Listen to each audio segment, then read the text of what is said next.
बारिश का मौसम था। गांव में जोर से बारिश हो रही थी और आसमान में काले बादल छाए थे। फिर भी मिट्ठू तोता अपने समोसों का ठेला तैयार करता है और गांव में निकल पड़ता है। अरे बारिश हो या तूफान, मिट्ठू का ठेला तो रुकेगा नहीं। चलो, आज भी गांव में समोसों की खुशबू फैलानी है। लोग भूखे तो नहीं रह सकते ना। बारिश रुकती है, कुछ पक्षी बाहर निकलते हैं और ठेले पर रुकते हैं। अरे मिट्ठू, ये समोसे तो गीले हो गए हैं बारिश में। तूने इन्हें ढककर क्यों नहीं रखा? स्वाद भी फीका है। अरे भाई, बारिश का मौसम है, थोड़ा तो गीला होगा, लेकिन स्वाद तो वही है, गर्मा गर्म। एक और ले लो, शायद पसंद आ जाए। नहीं नहीं मिट्ठू, ये बेकार है। अगली बार सूखे और कुरकुरे समोसे लाना, तब बात बनेगी। मिट्ठू तोता दिन भर मेहनत करता है, लेकिन किसी को समोसे पसंद नहीं आते। बारिश की वजह से बहुत कम समोसे बिकते हैं।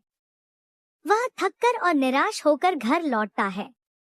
घर पर चिंकी चिड़िया उसे देखकर चिंतित हो जाती है। अरे मिट्ठू, ये क्या हालत बना रखी है?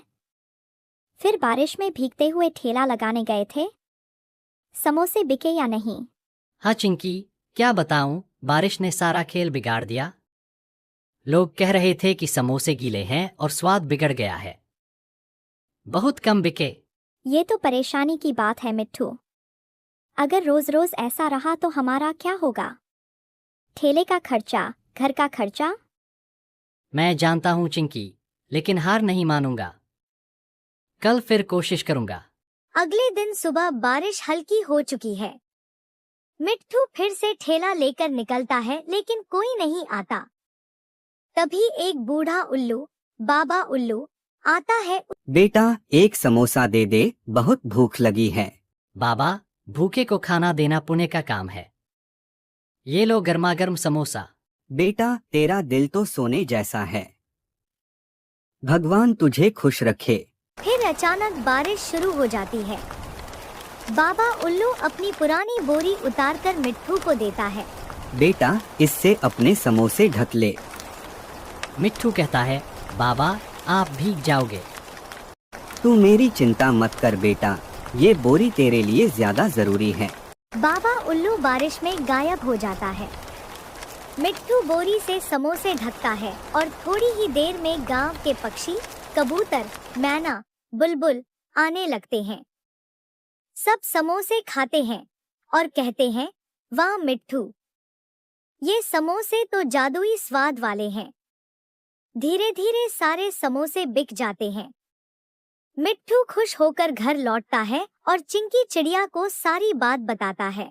अरे चिंकी, आज सारे समोसे बिक गए।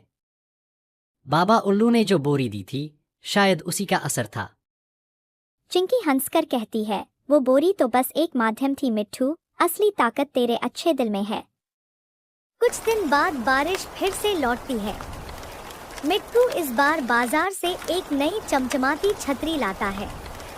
लेकिन जब वह समोसे बेचता है तो लोग कहते हैं, अरे मिट्ठू, आज वो बात नहीं है। समोसे तो ठीक है, पर पहले जैसी बात नहीं। मिट्ठू सोच में पड़ जाता है। छतरी तो अच्छी है, मसाले भी वही हैं, फिर स्वाद क्यों नहीं आ रहा? उसे बाबा उल्लू की बोरी याद आती है। वह छतरी हटाकर फिर से बोरी लगा देता है। फिर से वही जादू होता है, भीड़ लग जाती है, सारे समोसे बिक जाते हैं। तभी उसका दोस्त कालू कौवा आता है। अरे मिट्ठू, मैं बहुत परेशान हूँ। कोई काम नहीं मिल रहा। क्या मैं तेरे ठेले पर कुछ मदद कर सकता हूँ? कालू भाई, मैं समझता हूँ, लेकिन मेरे ठेले पर अभी उतना काम नहीं है कि मैं किसी को रख सकूं। तू कोशिश करता रह, कुछ न कुछ जरूर मिलेगा। कौवा उदास लौट जाता है, लेकिन उसके मन में शक और लालच जन्म लेता है। रात को वह मिट्ठू के घर के बाहर छुपकर सुनता है और सुबह सुबह बोरी चुरा लेता है।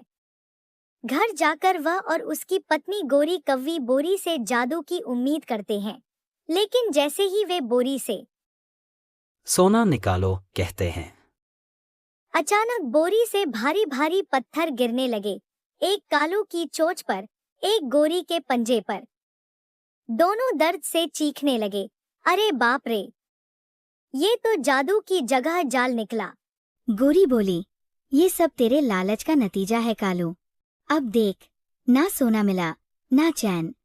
चल चल, चलकर मिट्ठू से माफी मांगते हैं। अगले दिन कालू और गोरी सिर झुकाए मिट्ठू के ठेले पर पहुंचते हैं। उनका चेहरा शर्म और पछतावे से लाल था। कालू बोला, माफ कर दे मिट्ठू, हमने तेरी बोरी चुरा ली थी।